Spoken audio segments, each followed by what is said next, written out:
American వైద్య విధానం చూస్తా అంటే ఎక్కువ టెస్టులు చేయిస్తారు, వాళ్ళు ఎవిడెన్స్ బేస్డ్గా పోతారు. అమెరికా వైద్య విధానానికి భారత వైద్య విధానానికి తేడా ఏంటి? Which one is best? World wide medical ఫీల్డ్లో ఒక ప్రాబ్లం ఏమంటే మనం we are more reactive than proactive.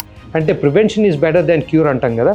అసలు లేవలేని పరిస్థితో లేకపోతే షుగర్ బాగా పెరిగిపోయి కోమా స్టేజ్లో వచ్చే ఇట్లా హార్ట్ అటాక్ వస్తే కానీ మనం డాక్టర్ దగ్గరికి వెళ్ళాం.